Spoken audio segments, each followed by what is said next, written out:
I'm the obsessed movie man. I don't really have anything to review. Let's see, comic books. Nah.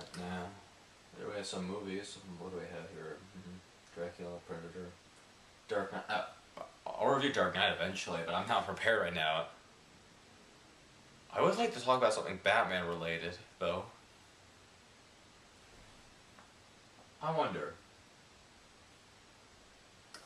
Hey, Basement Batman, can I talk about your various rogues? I'm Batman. Thank you very much.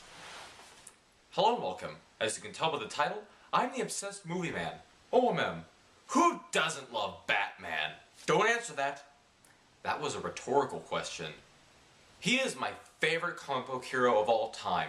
Note that I said comic book hero and not superhero. And there are numerous things that make him so great. He had an endearing and tragic backstory, he is a master of science, strength, and gadgetry, but what really makes him stand out is his rogues gallery. These are probably the most well-known villains in all of comics.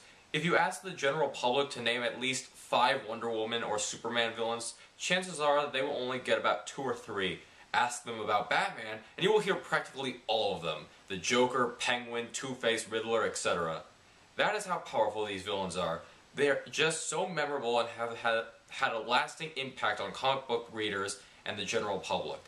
There are so many to pick from, it's difficult to pick which one is the best. Oh yeah, it's kind of easy, isn't it? Well, I'm going to talk about my favorite Batman villains, and these are not going to be the ones that I say are the best. This is just my top 10 favorite.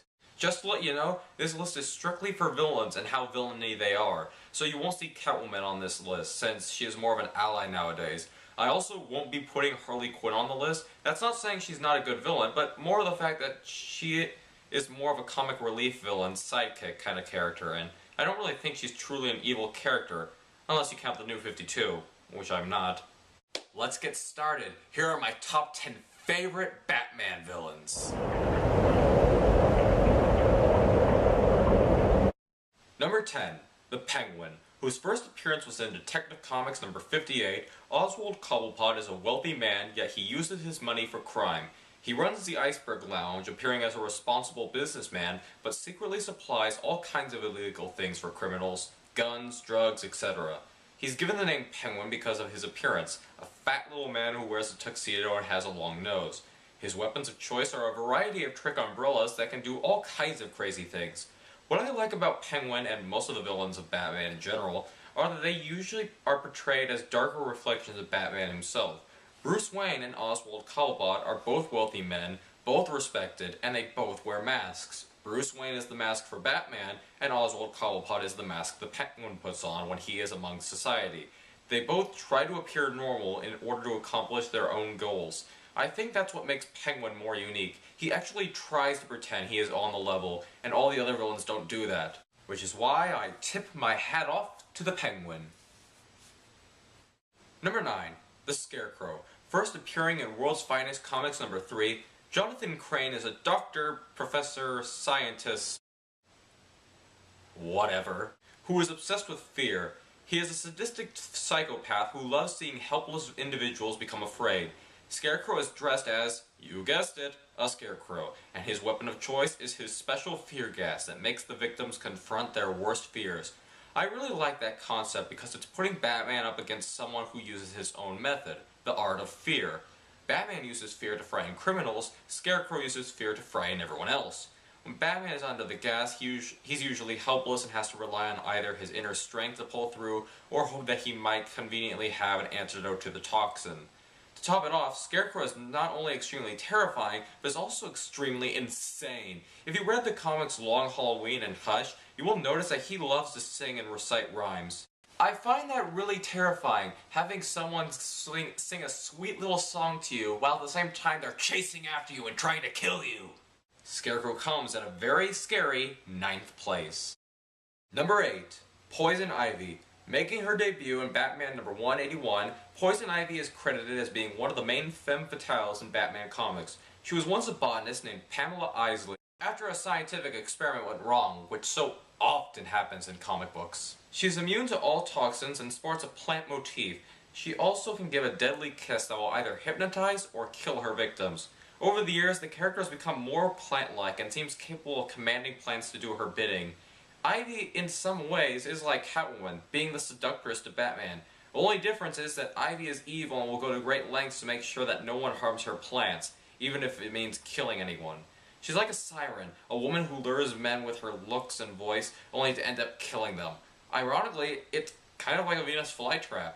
She's every man's weakness, and knowing that, she's willing to exploit it for her own needs. Poison Ivy arrives at an intoxicating 8th place. Number 7. Hugo Strange.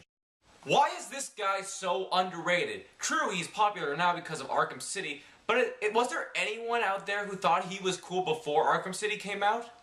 I'm going off on a tangent, sorry. Hugo Strange was one of Batman's first villains. He was introduced in Detective Comics number 36 as a stereotypical mad scientist who could turn ordinary men into monsters or create weather machines. Though it may sound corny, I thought it was pretty cool. He didn't get much attention until in one of the many reboots DC had, Hugo successfully deduced who Batman was. Get used to me saying that.